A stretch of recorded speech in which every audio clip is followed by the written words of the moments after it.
નમસ્તે મિત્રો, આ વિડીયોની અંદર આપણે સ્ટાન્ડર્ડ 12th ઇંગ્લિશ સબ્જેક્ટની અંદર એક સપ્લિમેન્ટરી રીડર બુક આવે છે એન્ડ દેટ ઇઝ લેપવિંગ, અને એમાંથી આપણે રીડ 1 ચલાવવા જઈ રહ્યા છીએ. રીડ 1 છે એનું નામ છે ધ બર્ડમેન ઓફ ઇન્ડિયા, એટલે ભારતનો પક્ષીવિદ, પંખીશાસ્ત્રી, ઓર્નિથોલોજિસ્ટ કહેવાય એને. શું કહેવાય? ઓર્નિથોલોજિસ્ટ. એવા બર્ડમેન ઓફ ઇન્ડિયા વિશે વાત કરવા જઈ રહ્યા છીએ. અને સપ્લિમેન્ટરી બુક્સમાંથી તમને 5 માર્ક્સના પ્રશ્નો પૂછાય છે પેરેગ્રાફવાળા, અને 5 માર્ક્સમાં સમરી એટલે કે સારાંશ કરવાનો પૂછાય છે. તો જુઓ કે આજે ખૂબ જ ઇન્ટરેસ્ટિંગ લેસન છે એ આપણે ડિસ્કસ કરવા જઈ રહ્યા છીએ. The birdman of India, read 1, page 1. There are many birds around us whether it's a city or village. આપણે સિટીમાં રહેતા હોય કે ગામમાં રહેતા હોય, આપણી આસપાસ ઘણા બધા પક્ષીઓ જોવા મળે છે. Most of us like watching colourful birds. આપણામાંથી મોટા ભાગનાને રંગીન પક્ષીઓ જોવા ગમે છે. However, there was a man who was so involved in their study that he was nicknamed the Birdman of India. જો કે એક માણસ હતો કે જે પક્ષીઓના અભ્યાસની અંદર એટલો બધો ઇન્વોલ્વ હતો, સામેલ હતો, કે એનું નામ નિકનેમ લોકોએ પાડ્યું હતું the birdman of India. Nickname એટલે પેટનેમ, હુલામણું નામ અથવા તખલ્લુસ કહેવાય. The name doctor Salim Moizuddin Abdul Ali is synonymous with birds. નામ છે આ ડૉક્ટર સલીમ મોઇઝુદ્દીન અબ્દુલ અલી એ પક્ષીઓનો સમાનાર્થી બની ગયો છે. સિનોનિમસ એટલે સમાનાર્થી. He made birds a serious pursuit when it use to be mere fun for the most. જ્યારે પક્ષીઓ એ છે ફક્ત મનોરંજન માટેનું સાધન હતું, બરાબર, આનંદ પ્રમોદ માટેનું સાધન હતું મોટાભાગના લોકો માટે, ત્યારે જ ડૉક્ટર સલીમ અલીએ પક્ષીઓનો સિસ્ટમેટિક અભ્યાસ શરૂ કર્યો હતો. I repeat, he made birds a serious pursuit when it use to be mere fun for the most. Mere એટલે ફક્ત. જ્યારે મોટાભાગના લોકો માટે આ બાબત છે પક્ષીઓનો અભ્યાસ એ ખાલી મનોરંજન હતા, પક્ષીઓ મનોરંજન માટેનું સાધન હતું, ત્યારે તેણે ગંભીરતાથી અભ્યાસ શરૂ કર્યો હતો. ઓકે, ચાલો આગળ જો. ઓર્ફન્ડ એટલે અનાથ બનેલો. અનાથ એટલે જેનો કોઈ નાથ નથી તેવો. નાની ઉંમરે જે અનાથ બન્યો હતો એના પેરેન્ટ્સ એક્સપાયર થઈ ગયા હતા, બંને મમ્મી પપ્પા બંને. તો orphaned at a very young age Salim Ali was brought up by his maternal uncle. ખૂબ જ નાની ઉંમરે અનાથ બન્યો અને સલીમ અલીનો ઉછેર એના મામા દ્વારા કરવામાં આવ્યો હતો. બ્રિંગઅપ એટલે ઉછેર કરવો, એના બંને રૂપો છે brought up.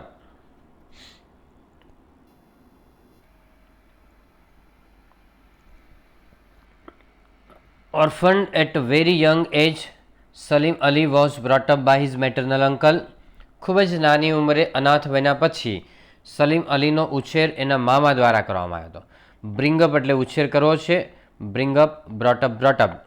As a child, Salim Ali was given an expensive airgun as a present and spend all his time shooting sparrows around the house. જ્યારે બાળક હતો ત્યારે સલીમ અલીને એક મોંઘી એરગન ગિફ્ટમાં આપવામાં આવી હતી અને ઘરની આસપાસ તે ચકલીઓનો શિકાર કરતો હતો. As a child, Salim Ali was given an expensive airgun as a present and spend all his time shooting sparrows around the house. બાળક તરીકે સલીમ અલીને એક મોંઘી એરગન છે ગિફ્ટમાં આપવામાં આવી હતી અને ઘરની આસપાસ ચકલીઓને શૂટ કરતો એટલે શિકાર કરતો હતો. One day he noticed that one of the sparrows he had shot had a yellow throat. એક દિવસ એણે નોંધ કરી કે જે ચકલીઓનો એ શિકાર કરતો હતો, શૂટ કરતો હતો, એમાંથી એક ચકલી છે એને પીળું ગળું હતું. યલો થ્રોટ એટલે પીળું ગળું હતું, એટલે પીળા ગળાવાળી ચકલી છે એમણે જોઈ, એને નોંધ કરી. One day he noticed that one of the sparrows he had shot at had a yellow throat. He couldn't hold his curiosity and approach his uncle. તે એની જિજ્ઞાસા વૃત્તિ છે એને રોકી શક્યો નહીં અને અંકલ પાસે પહોંચ્યો હતો. ક્યુરિયોસિટી એટલે જિજ્ઞાસા વૃત્તિ અને અપ્રોચ એટલે કન્સલ્ટ કરો. He couldn't hold his curiosity and approach his uncle. His uncle, who was equally clueless, took him to the Bombay Natural History Society in the hope of finding an answer. એના uncle છે એ પણ આની જેમ જ ક્લૂલેસ હતા, એટલે કોઈ માહિતી વગર હતા, એને કોઈ જાણકારી આવી નહીં હતી, એટલે એને એનો આન્સર મળે એ હેતુથી તેને BNHS સંસ્થામાં લઈ ગયા હતા. I repeat, his uncle was equally clueless. Clueless એટલે કોઈ પણ જાતની માહિતી નહીં હતી એની પાસે. took him to the Bombay Natural History Society in the hope of finding an answer. એના અંકલ પણ એની જેમ જ માહિતી વગરના હતા, એટલે એને માહિતી મેળવવા માટે BNHS નામની સંસ્થામાં લઈ ગયા હતા. There the honorary secretary W.S. Millard told him that the bird was the yellow-throated sparrow. ત્યાં માનનીય સેક્રેટરી WS મિલાર્ડ હતા, એમણે કહ્યું કે આ પક્ષી છે પીળા ગળાવાળી ચકલી હતી. Millard also told him about the variety of sparrows. મિલાર્ડે એને વિવિધ પક્ષીઓની જાતો વિશે પણ વાત કરી હતી. That day Salim decided that he was going to be an ornithologist. તે દિવસે સલીમે નક્કી કર્યું કે તે પક્ષીશાસ્ત્રી બનશે. That day Salim Ali decided that he was going to be an ornithologist. તે દિવસે એણે નક્કી કર્યું કે તે પંખીશાસ્ત્રી બનશે. ઓર્નિથોલોજિસ્ટ એટલે પંખીશાસ્ત્રી, અને ઓર્નિથોલોજી હોય તો પંખીશાસ્ત્ર થાય. No one would have imagined that the bird shooter would become a bird lover and nature conserver one day. કોઈ વ્યક્તિએ કલ્પના પણ કરી ન હતી કે પક્ષીને વિંધનારો એટલે કે શિકારી વ્યક્તિ છે, બર્ડનો કન્સર્વર એટલે પક્ષીની જાળવણી કરનાર, એનું રક્ષણ કરનાર વ્યક્તિ એક દિવસ બનશે, પ્રકૃતિનું રક્ષણ કરનાર બનશે, એવી કોઈએ કલ્પના પણ કરી નહીં હતી. No one would have imagined that the bird shooter would become a bird lover and nature conserver one day. Inclination and choice of a novel career option made Salim's life full of hardship. Inclination એટલે ઈચ્છા, અને novel career એટલે નવી કારકિર્દી. બરાબર, કંઈક નવી કારકિર્દી મેળવવાની ઈચ્છા છે, એ બાબતે સલીમનું જીવન છે હાડમારીથી ભરી દીધું હતું. Inclination and choice of novel career option made Salim's life full of hardship. કંઈક કરવાની ઈચ્છા અને નવી કારકિર્દી પસંદ કરવાની ઈચ્છા હતી, એ બાબતે તેનું જીવન છે એ હાડમારીથી ભરી દીધું હતું. ઓકે,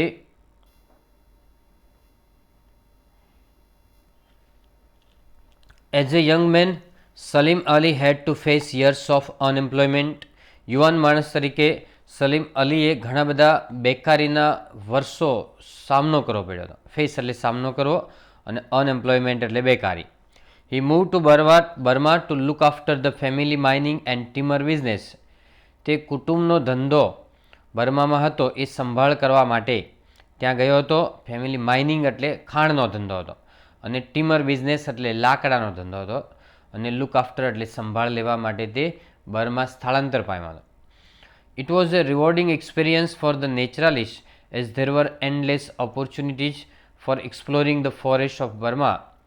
તે એક સન્માનજનક અનુભવ હોય કોઈપણને માટે, પ્રકૃતિવાદીઓ માટે ખાસ, કારણ કે ત્યાં અનંત તકો છે તમને જંગલો શોધવા માટે. બર્માની અંદર, મ્યાનમાર એનું નામ છે. તો it was A rewarding experience for the naturalist as there were endless opportunities four exploring the forest of Burma.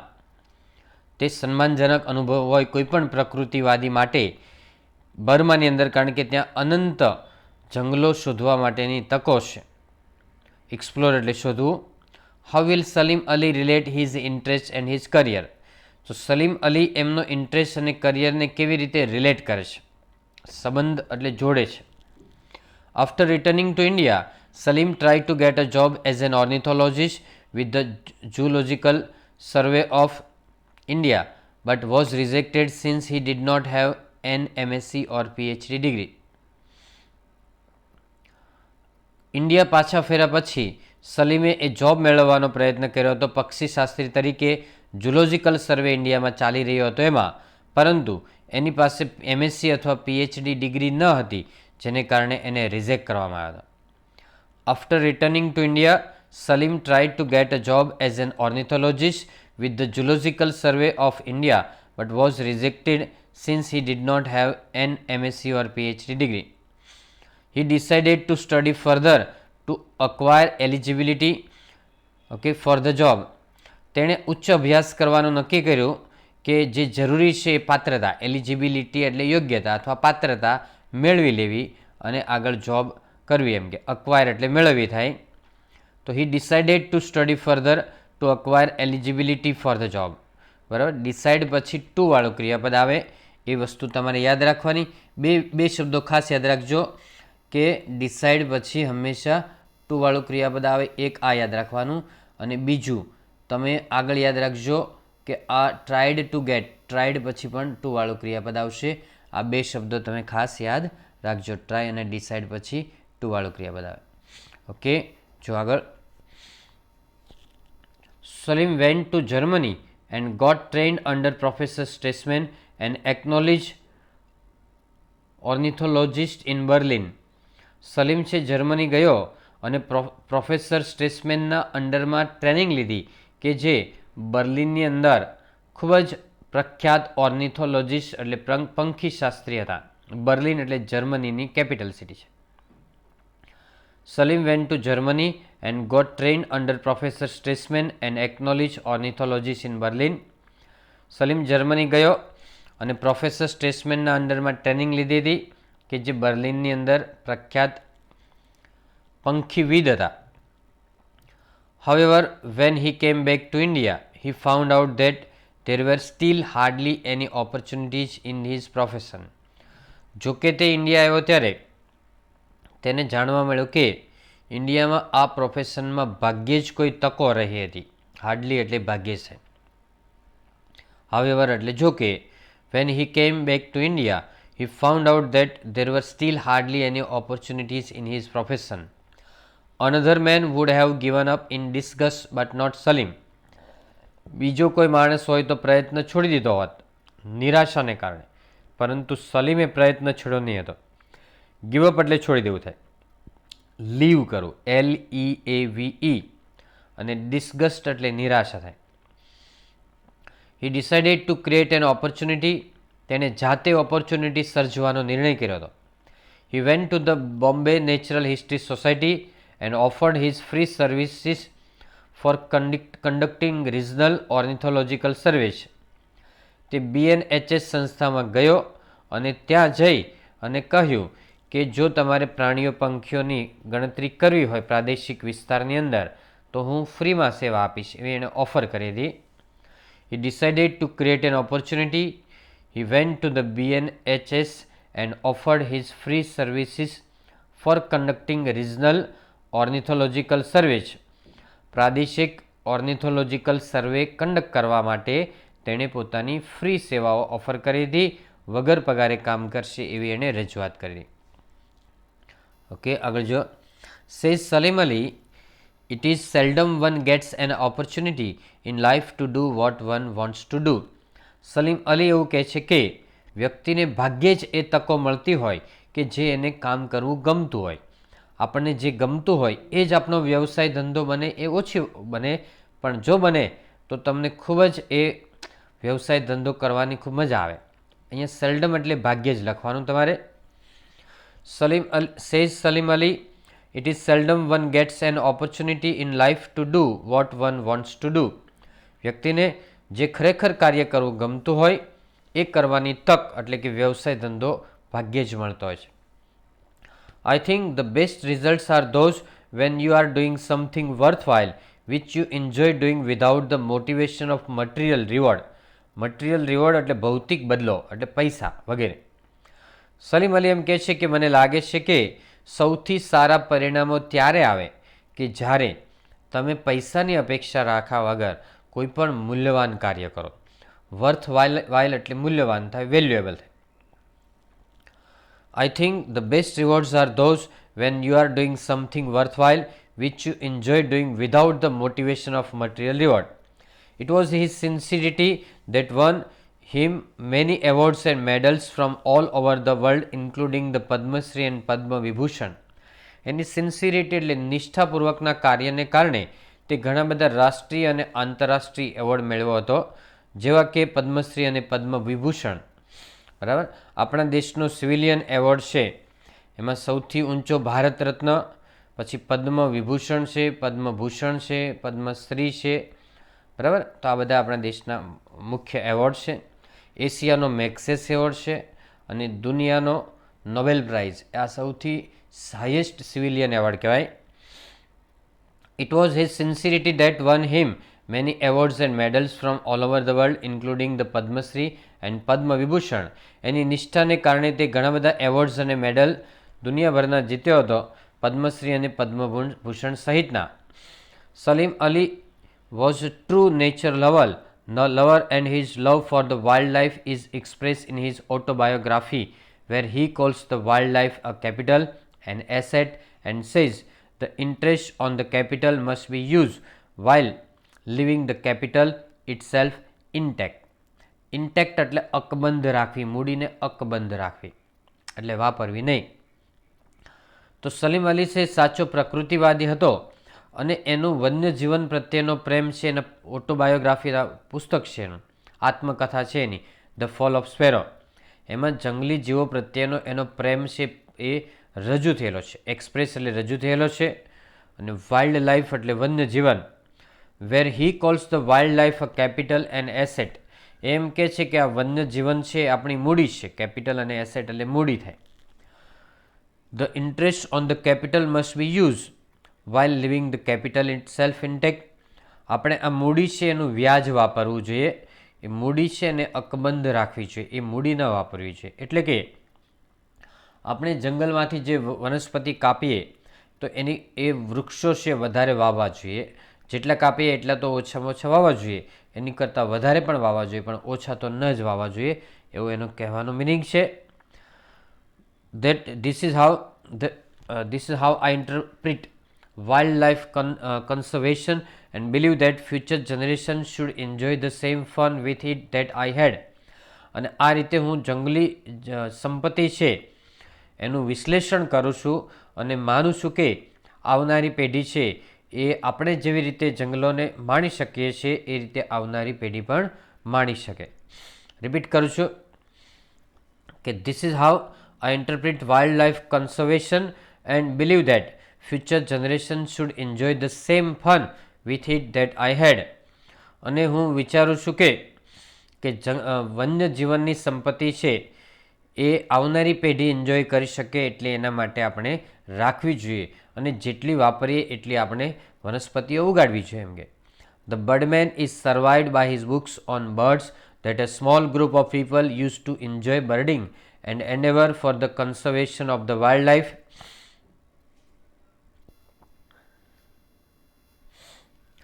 Survive એટલે જીવંત રહેવું, એન્ડેવર એટલે પ્રયત્ન અને કન્સર્વેશન એટલે સંગ્રહ. The birdman is survived by his books on birds that a small group of people used to enjoy birding and endeavor for the conservation of the wildlife. આ પક્ષીવિદ છે સલીમ અલી, એ એના પુસ્તકો દ્વારા આપણી વચ્ચે જીવંત છે અને એ પુસ્તકોનો જે લોકોને પક્ષીશાસ્ત્રમાં ઇન્ટરેસ્ટ હોય એ લોકો એના પુસ્તકો વાંચી અને એન્જોય કરે છે કે જે એમણે વન્યજીવનની જાળવણી માટે પ્રયત્નો કર્યા હતા. એન્ડેવર એટલે પ્રયત્ન અને કોન્સર્વેશન એટલે જાળવણી થાય. Doctor Ali is no more but his legacy lives on. Doctor Ali અત્યારે જીવતા નથી પરંતુ એનો વારસો અત્યારે જીવે છે. બરાબર, લેગસી એટલે વારસો એનો જીવે છે. How can we pay a tribute two this birdman of India. આ ભારતના પક્ષીવિદને આપણે કેવી રીતે શ્રદ્ધાંજલિ આપી શકીએ? ટ્રિબ્યુટ એટલે શ્રદ્ધાંજલિ આપી. Let's pay a tribute to the birdman by learning to identify a few birds around us. ચાલો આ પક્ષીવિદને આપણે આપણી આજુબાજુના પક્ષીઓ દ્વારા પક્ષીઓની થોડી માહિતી મેળવી અને સાચી શ્રદ્ધાંજલિ આપી શકીએ. Let's pay a tribute to the birdman by learning to identify a few birds around us. આપણી આસપાસ રહેલા પક્ષીઓ છે એમાંથી થોડાક પક્ષીઓને આપણે ઓળખતા શીખીએ અને આ રીતે આપણે એને સાચી શ્રદ્ધાંજલિ આપી શકીએ. Before you start, study the names of different body parts of A bird given in the picture. જ્યારે તમે શરૂઆત કરો એ પહેલાં એના શરીરના જુદા જુદા ભાગો છે એનો પણ તમે અભ્યાસ કરજો, પિક્ચરમાં આપેલા છે. Before you start, study the names of different body parts of bird given in the picture. It will help you understand the description as well as will enable you to describe birds. તે તમને એનું વર્ણન સમજવામાં અને પક્ષીઓ વિશે જાણવામાં સમર્થ બનાવશે, શક્તિમાન બનાવશે. It will help you understand the description as well as will enable you to describe birds. તે પક્ષીઓનું વર્ણન સમજવામાં હેલ્પ કરશે અને તદુપરાંત એ તમને પક્ષીઓનું વર્ણન કરવામાં પણ હેલ્પ કરશે. ઓકે ફ્રેન્ડ્સ, તો that's all. Happy learning, happy sharing. અને આની સાથે બીજા પણ વિડીયો 2-3 મૂકું છું સપ્લિમેન્ટરી લેસનના, એટલે એ પણ તમે સાથે જોઈ લેજો. Thank you very much.